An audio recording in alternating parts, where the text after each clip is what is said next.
What's up, everybody? This is Alex Christoforou, and I'm here with Alexander Mercouris, editor-in-chief of the Duran. And today we're going to be talking about the Helsinki summit and what it means to the American public.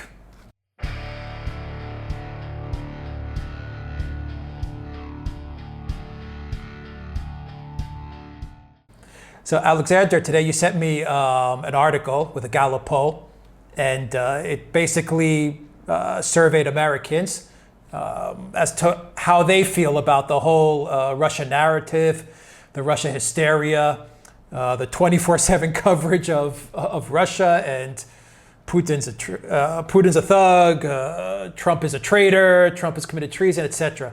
And the numbers were pretty astonishing. Can you take us through some of those numbers and what it means post Helsinki summit? What does it show after this summit, after all the coverage it's received? Those numbers, what do they reflect on American society and how America feels about the coverage of Trump in Russia? Well, what it shows is that all this absolutely hysterical media coverage, which has been provoked by the summit, all these wild accusations of treason, have bounced off Trump and have left him completely unaffected. 80% of Republican voters support what he's done and approve of the way he's handling Putin.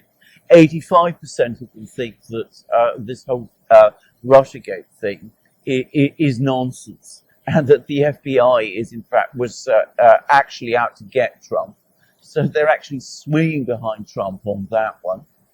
Only a tiny minority, I think 1% of Americans, think Russia is a big issue.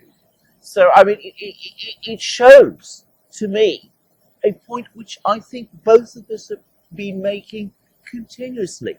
The American people are not interested in the story to the extent that they are backing Trump, and Trump has a much better understanding of what really concerns most Americans, or at least Americans in the red states, in the flyover states, the places where people vote for him, than the liberal media does. And I think that Donald Trump, I suspect, has known this all along. But if he looks at this opinion poll, it will encourage him, and it will give him more confidence as he moves forward.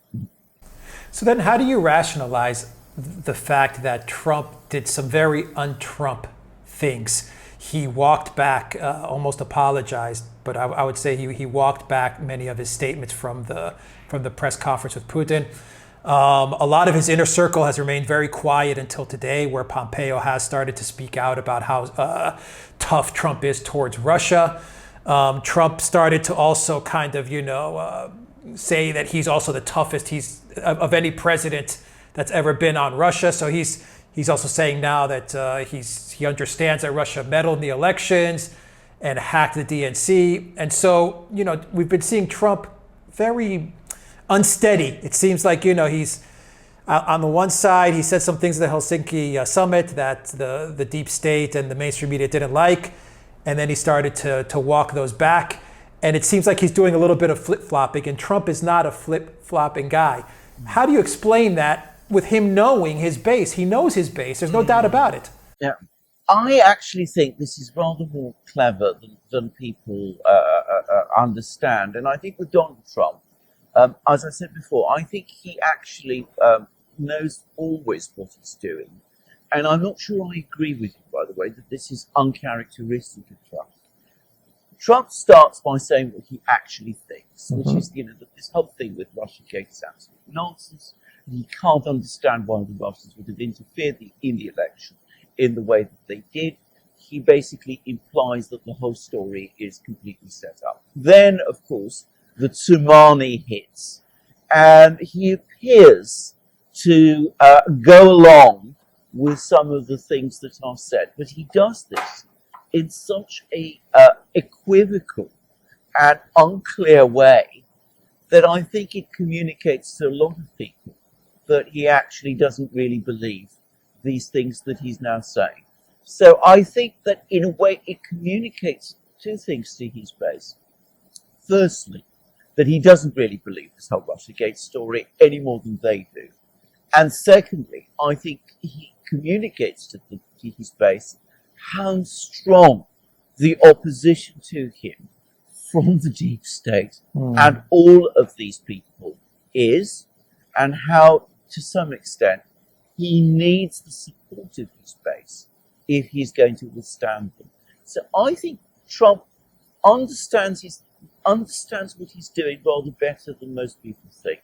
That's certainly the view I've gradually begun to develop over the last year, and I've been following Trump extremely carefully.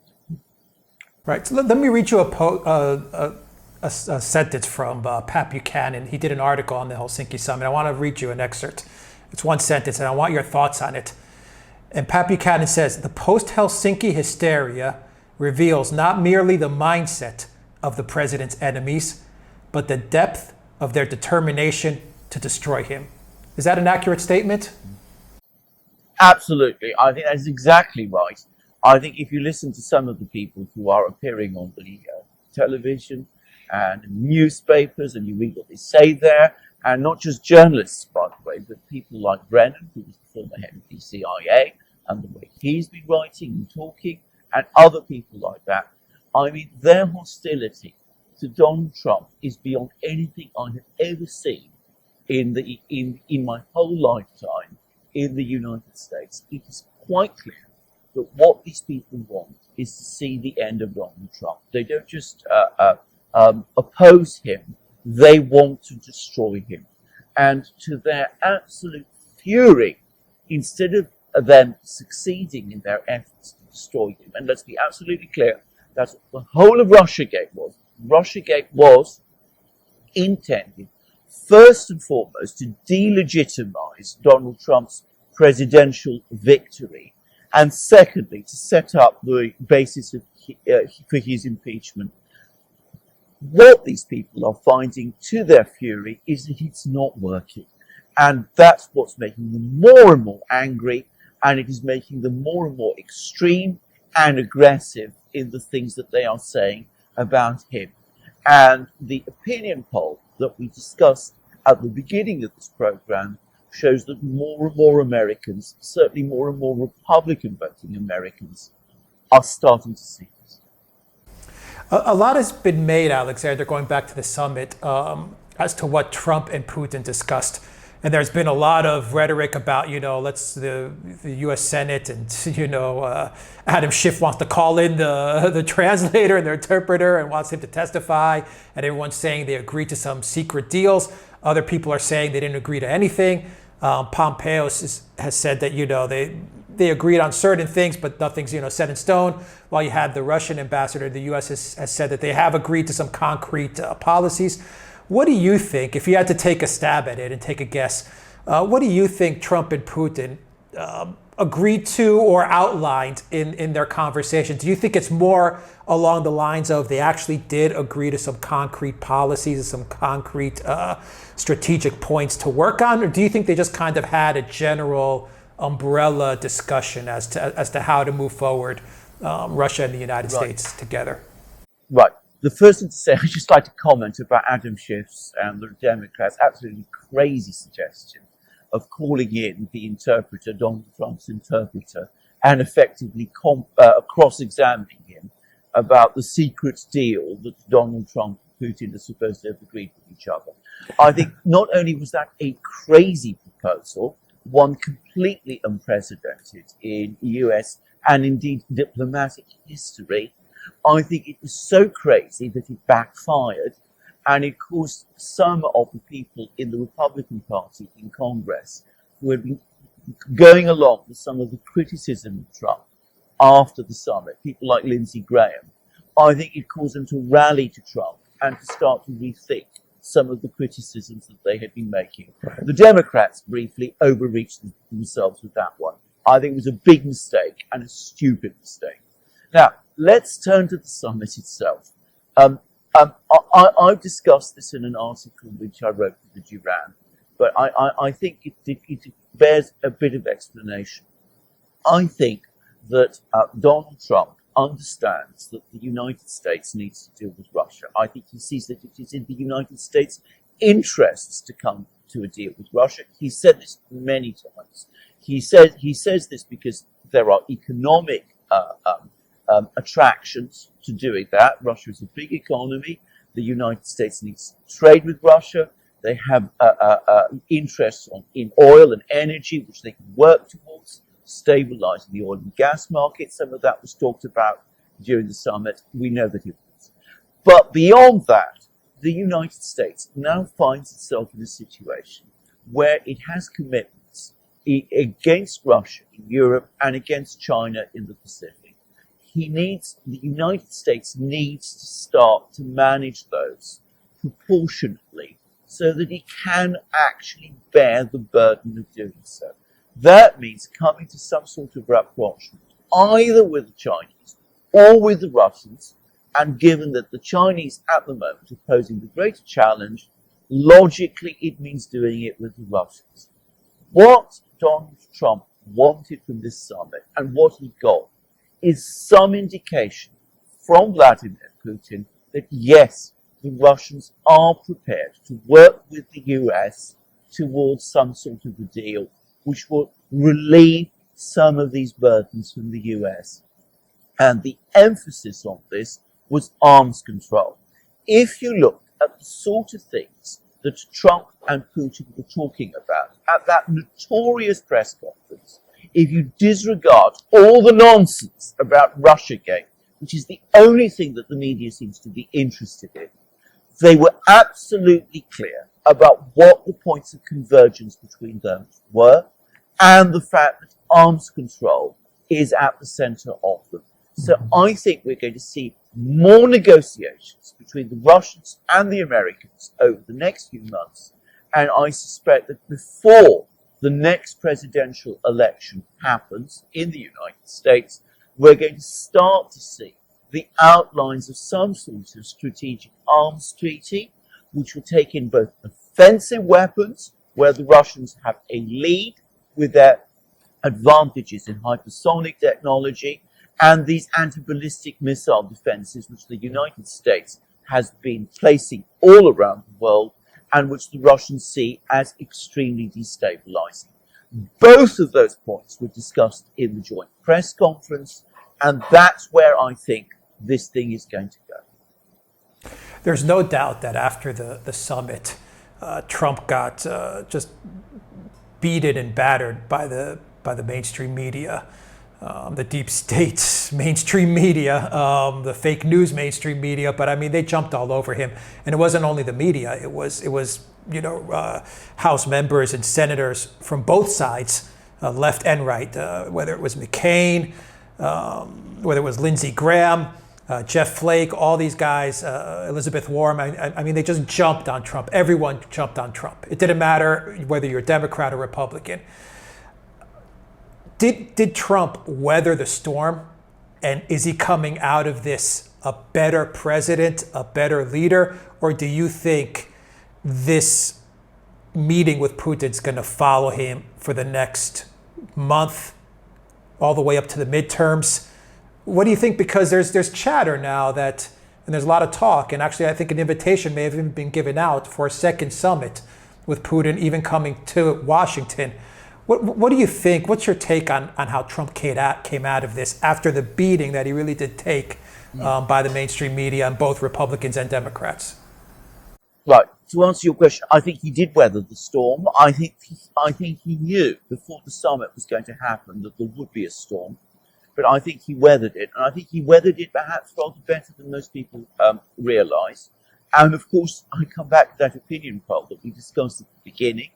The figures, the statistics show that. I mean, they show that his electoral base is backing him in all of this, and I think he has one enormous advantage, which is if you look at all this anger and hysteria and froth that's coming out of his opponents, what you don't see from them is any actual alternative. They're not saying what they would do. What constructively are they going to do with these problems the US is facing? How are they going to deal with Russia if they're not going to go down Donald Trump's road? Are we going to have more and more confrontation? What has that confrontation achieved? Are we going to have more and more sanctions? Well, the Russian economy is growing now, despite the sanctions. It grew quite strongly last year. It looks like it's going to grow even more strongly this year. So, given that the existing policy is failing, what alternative to Donald Trump's policy do they actually have? And I think that if we disregard, as I said, the Lindsey Grahams, the McCains, the Adam Schiffs, all these crazy people who write and talk in the media, I think that there are quite a lot of people within the US political and defense system, especially, dare I say it, in the military, who are understand the military dynamics very well, and in the business community perhaps even more, who understand pretty well what Donald Trump is trying to do, and who look at his opponents and they just don't see anything there.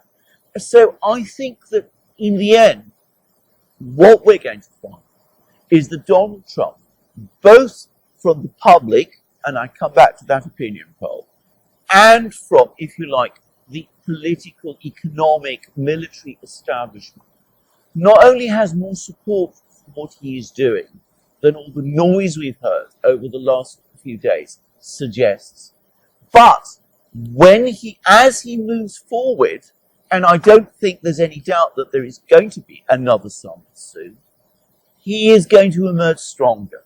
He is going to be vindicated. He is going to be shown as the president who is doing the best for the United States, whilst his enemies have absolutely nothing to offer. Alexander, before we finish this conversation, I'm going to ask you two questions that are a little unrelated, but I want your take on them.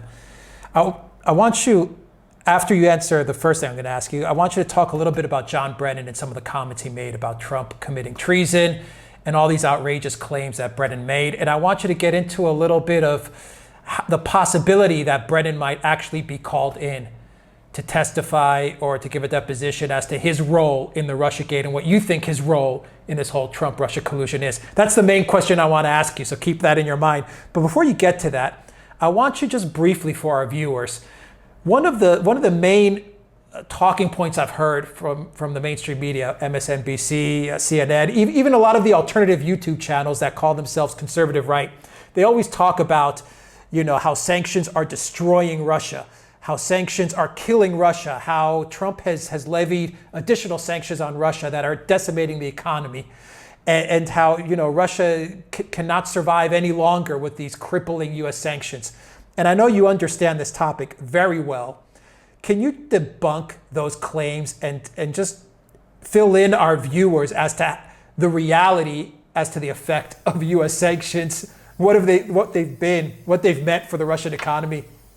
Right, and can I just say, what I'm going to say is not just me. If you actually go to Russia and to people who talk about Russia, about the Russian economy, if you go to people like Chris Weaver, for example, who is a major economic commentator who follows the Russian economy very closely, or Paul Goncharov, they're all saying the same thing. The sanctions have helped Russia. They have been beneficial to Russia. The reason they have been beneficial to Russia is because Russia started out back in 2014 when the sanctions were imposed with already quite low debt levels. What the sanctions have done is that they have prevented the Russians from borrowing more at a time when the oil price fell. So rather than borrowing more, they actually took steps to strengthen their economy. They took those steps by first imposing restrictions on food imports, and secondly, by taking it very serious and real action to sort out the problems in their economy and in their financial system.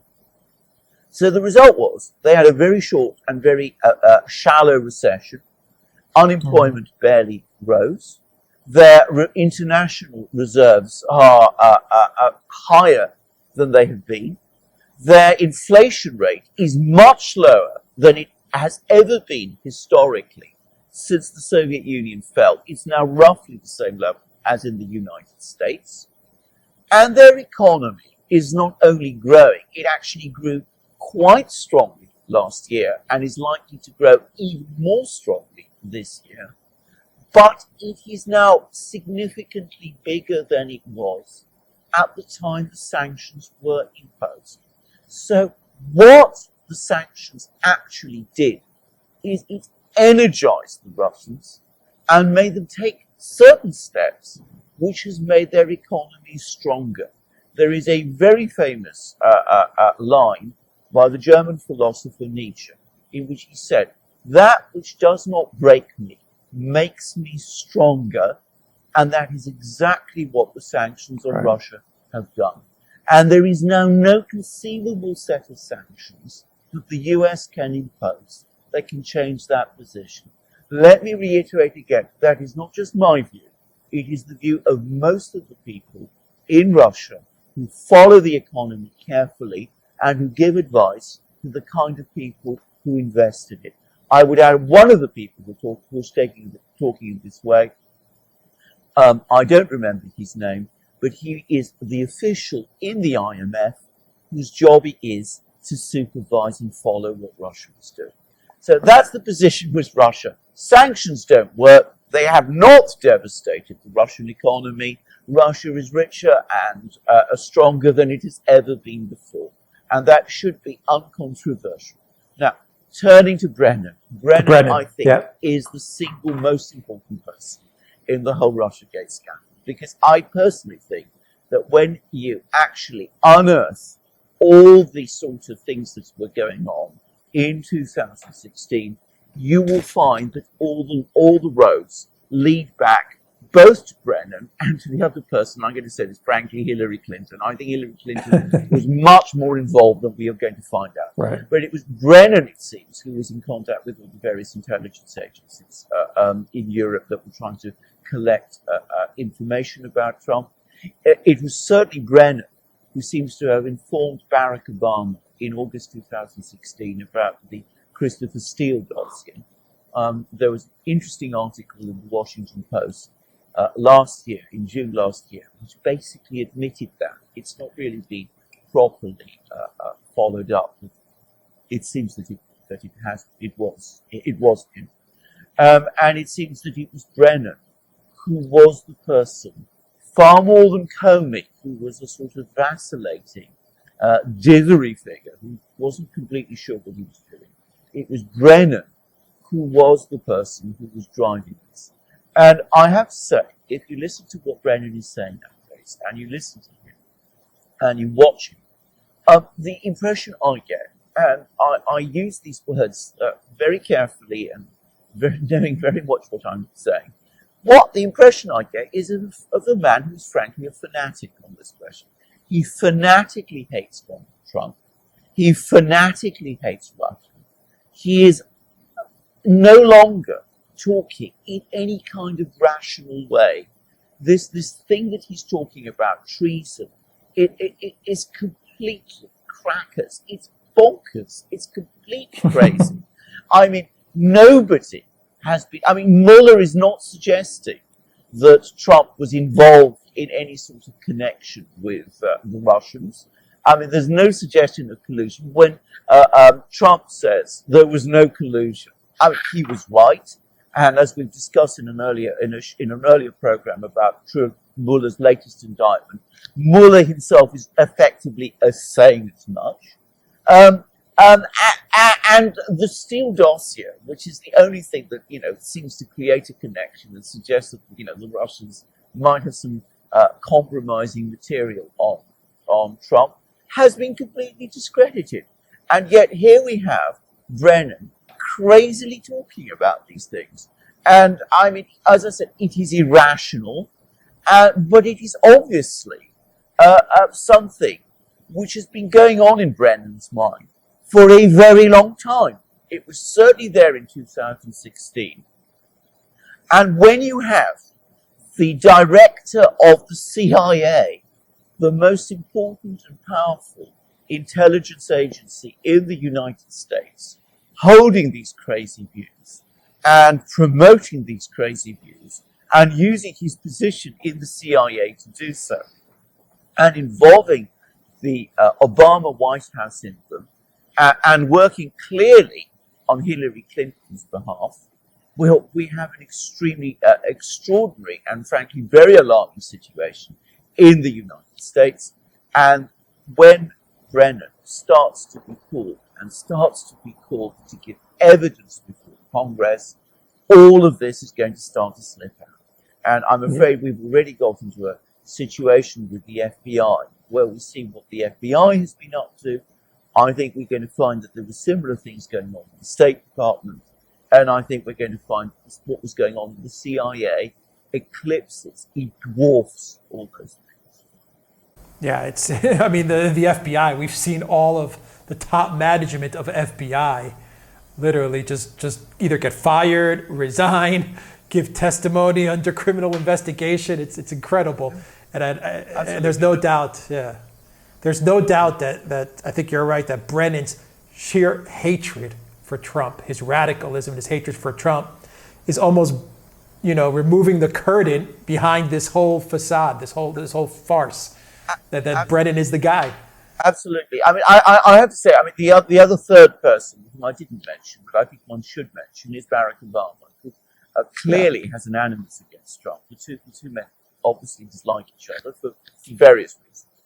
But regardless of that, I mean, he didn't manage Brennan properly. I mean, he was getting Brennan coming along with all this crazy material, and instead of putting Brennan in his box, after Obama was Brennan's boss, he seems to have encouraged this. And I think we're going to find out an awful lot about Obama's role in due course. If the Republicans hold the House in the November midterms, as I say, we're going to find out, I'm sure, all sorts of interesting things. And I suspect a lot of it is going to go back to Hillary Clinton, and a lot of it is going to go back to Brennan, but I'm afraid some of it is going to go back to Obama. Yeah, but I think I definitely think Obama is involved. I don't know how he could not be involved. Well, yeah, I think that's. I mean, he was the president of the United States. I mean, again, one has to say that the buck stopped with him, and in fact, I mean, he could have put a stop to this thing. He could have said right from the start. He's a very intelligent man. He's a very rational man. He is a constitutional lawyer. He could have said to these people, "You're giving crazy stuff," and instead of doing that, he seems to have helped spread it throughout the whole U.S. bureaucracy and the media. So, I mean, I don't see at all. I like you. I don't see at all how you can say that Obama wasn't involved. How well he's covered his traces, that's another thing. But I think, the question will very soon be hearing posed is how much did the president know and when did he know it? And the president in question won't be Donald Trump. It will be Barack Obama. Yeah, I think when push comes to shove, Brennan will be thrown under the bus to save Obama and Hillary. That's for sure. So if I was Brennan, I would start stop tweeting and start shutting my mouth and maybe just disappear for a while. I think you're absolutely right about that. Actually, I think that Brennan is doing himself no good by appearing in this way. I think a lot of Republicans, especially in the House now, and of course far more in the country, are watching and seeing what this man is saying about the Republican president they elected, and are saying to themselves, what is this guy up to? I mean, who is he? Is he stark raving bonkers? Or does he have some kind of agenda that he's playing? And I think that Brennan is putting himself in a very exposed position by doing that. But I mean, that's his problem. I think that at the end of the day, if it all comes, if the chickens come home to roost for him, well, he'll have brought it on himself. He's suffering from a bad case of Trump derangement syndrome, and it makes you do some crazy things. That's for sure. I saw in a tweet, by the way, that Trump himself now is talking about the Trump derangement syndrome. Yeah, absolutely. And he's right, and you're right, and that's what we're looking at. That's what we're looking at. Alexander Mercouris, editor-in-chief of the Duran. Thank you very much for a great analysis on the Helsinki Summit, how it's affecting the American people. And John Brennan. Guys, if you like this video, click on the subscribe button down below. Also click on the notifications bell to get notifications every time we push out a new video, and visit the Duran shop. Pick up a t-shirt, help support the Duran. Alexander Mercouris, editor-in-chief of the Duran. Thank you very much. Until next time, take care.